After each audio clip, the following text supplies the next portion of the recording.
السلام علیکم اسٹوڈنٹس، ہمارا آج کا ٹاپک نفسیات کا معنی اور مفہوم اس کے بارے میں ہے، یعنی meaning and concept of psychology.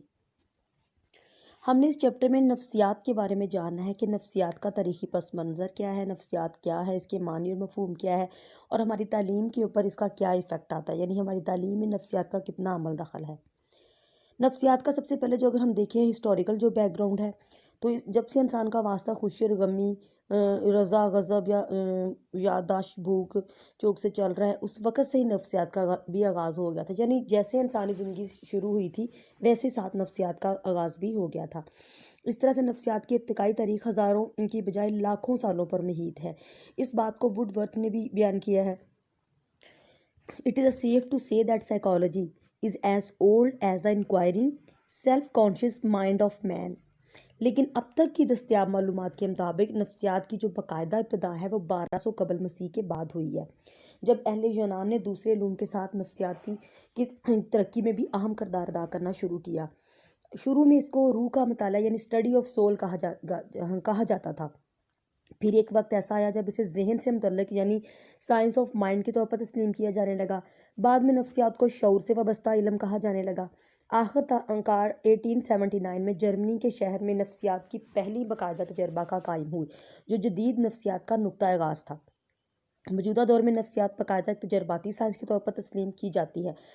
کیونکہ اس کے اصول و ضوابط وہی ہیں جو سائنسی علوم کے لیے لازمی حیثیت رکھتے ہیں۔ جس طرح کہ سائنس میں باقاعدہ تجربات سے چیزوں کو پروو کیا جاتا ہے، سیم اسی طریقے سے نفسیات میں بھی چیزوں کو باقاعدہ تجربات سے گزارنا پڑتا ہے، پھر اس کے بارے میں آپ حتمی نتائج جو ہیں وہ دے سکتے ہیں۔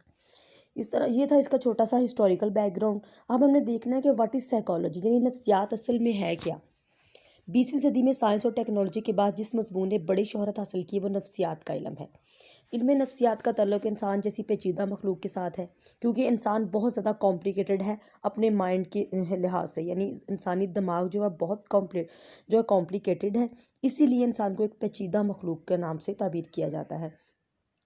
اس لیے اس کا کوئی بھی سطحی مفہوم اس کی غرض و قائد کا مکمل تعین نہیں کر سکتا، یعنی ہم اس کو سطحی طور پہ نہیں بلکہ اس کی ڈیپتھ میں جا کر ہی اس کو انسان کے بارے میں جان سکتے ہیں۔ موجودہ دور میں انسانی زندگی کا کوئی بھی شعبہ ہو، خواہ وہ سیاست کا میدان ہو، تعلیمی دنیا ہو، مذہبی تبلیغ یا میڈیا کا استعمال ہو، کسی فیکٹری میں کوئی لیبر کی صورتحال ہو، صحت انسانی کے معاملات ہوں یا معاشرتی روابط، غرض کے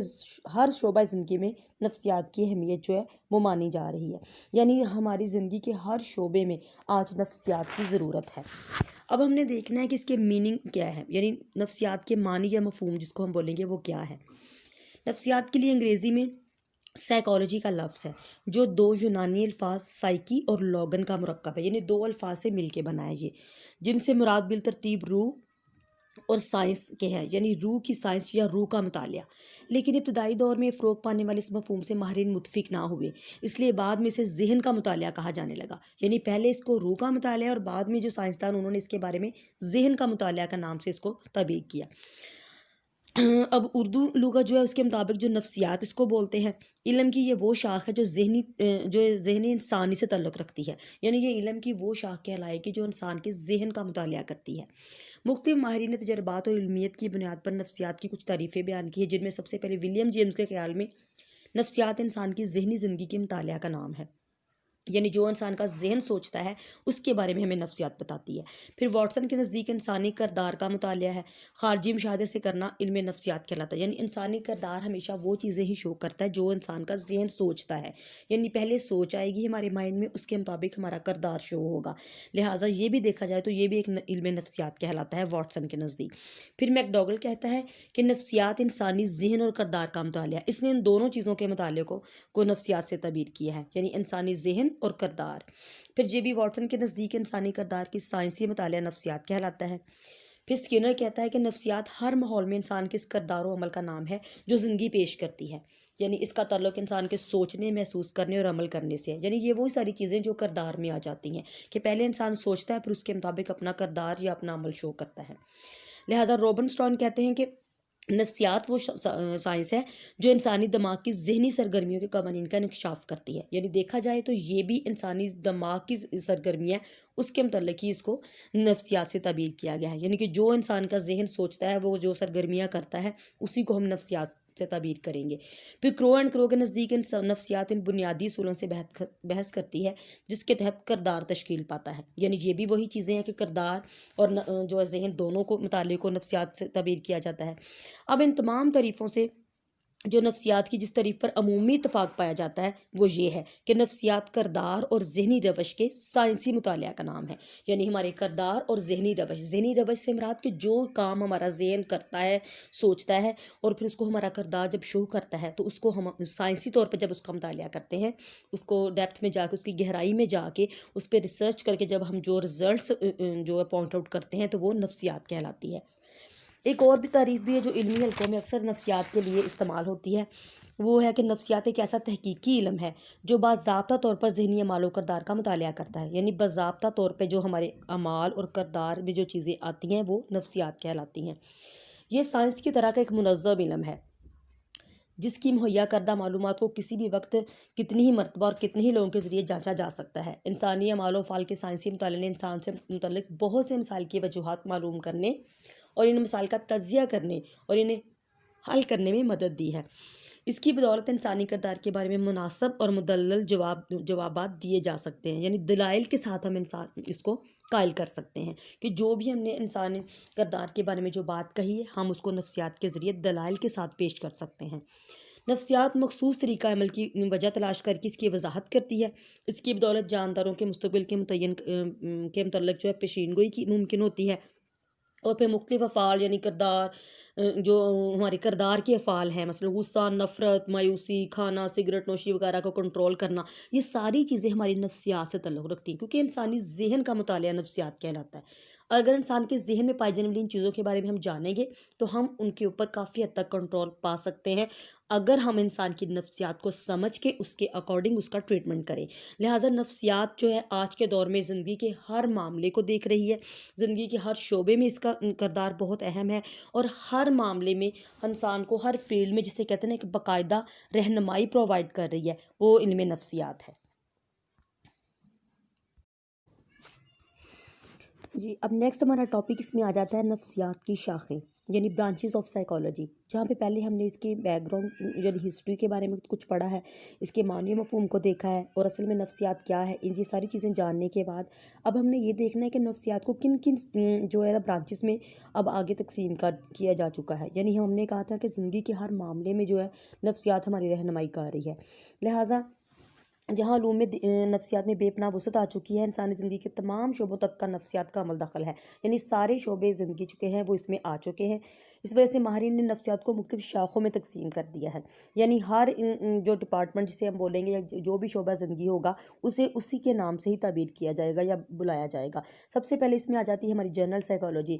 یہ نفسیات کی شاخ ہے جو فرد کی ذہنی کیفیت اور کردار کا مطالعہ سائنسی انداز میں کیا جاتا ہے، یعنی یہ جنرل سائیکالوجی اس میں اوورآل ہم جو ہے نفسیات کے اصولوں کو وضع کرتے ہیں اور انسان کے کردار اور ذہن کا مطالعہ کرتے ہیں سائنسی انداز میں۔ پھر غیر معمولی نفسیات آ جاتی ہے، یعنی اب نارمل سائیکالوجی۔ نفسیات کی یہ شاخ جو ہے ان غیر معمولی افراد کے کردار کا مطالعہ کرتی ہے جو عام معاشرتی معیار کے خلاف اعمال اور افعال سر انجام دے رہے ہوتے ہیں، یعنی یہ غیر معمولی کردار کے معاملے میں ہر قسم کی ذہنی، کرداری، انتشار، بیماریوں کی نفسیات اس شاخ میں زیر بحث آتی ہے، یعنی وہ ایسے لوگ جو کہ عام نارمل لوگوں سے ہٹ کے کوئی نہ کوئی کام ایسا کر رہے ہوتے ہیں معاشرے میں، چاہے وہ اس کی بہتری یا پھر اس کے نقصان کے لیے ہو۔ نمبر 3 پہ اس میں ایکسپیریمنٹل سائیکالوجی آ جاتی ہے، یعنی اس میں ہم انسانی اعمال کے متعلق مفروضوں کو تجربات کی کسوٹی پر پرکھتے ہیں۔ تجربات کی کسوٹی وہ ہوتی ہے کہ جب ہم کوئی کام کرتے ہیں اس کے بارے میں ہم جانچنا چاہتے تو ہم نے اس کا ایک معیار طے کیا ہوتا ہے، ہم تجربے کے ذریعے ان چیزوں کو سامنے لے کر آتے ہیں کہ کیا یہ واقعی اس معیار کے مطابق اتر ہے یا نہیں، اس لیے ان تجربات سے مختلف جو حقائق اور نتائج اخذ کیے جاتے ہیں وہ تجرباتی نفسیات کہلاتی ہے۔ پھر اس میں آ جاتی ہے معاشرتی نفسیات۔ اس شعبہ میں فرد کی معاشرتی زندگی کو موضوع بنا کر اسے معاشرتی مطابقت کے حصول کے لیے مختلف طریقوں سے آگاہ کیا جاتا ہے کہ اس نے معاشرے میں اپنی زندگی کیسے گزارنی ہے۔ پھر صنعتی نفسیات ہے، اس میں دیکھا جاتا ہے کہ ان مسائل کے بارے میں اور ان اسباب کے بارے میں جاننے کی کوشش کی جاتی ہے جو کارکنوں کی استعداد کار اور صنعتی ترقی کے محرکات کا مطالعہ کرتی ہے، یعنی ہم کون سے ایسے طریقے استعمال کر کے کم لاگت میں زیادہ پیداوار کے طریقوں کا مطالعہ بھی اسی شاخ میں آ جاتا ہے، یعنی ہم کم لاگت میں زیادہ پیداوار کیسے حاصل کر سکتے ہیں اپنی صنعت کے ذریعے، اپنی انڈسٹریز کے ذریعے۔ پھر بچوں کی نفسیات اس میں آتی ہے چائلڈ سائیکالوجی، یعنی بچوں کے بارے میں تمام جو ان کے ذہنی اعمال اور کرداری اعمال ہیں ان کا تجزیہ کرنے کے لیے سائیکالوجی جو ہے ہماری رہنمائی کرتی ہے۔ پھر آرگینک سائیکالوجی ہے، یہ نموئی نفسیات کہلاتی ہے جو مختلف ارتقائی مدارج پر فرد کی نفسیاتی نشوونما کا مطالعہ کرتی ہے۔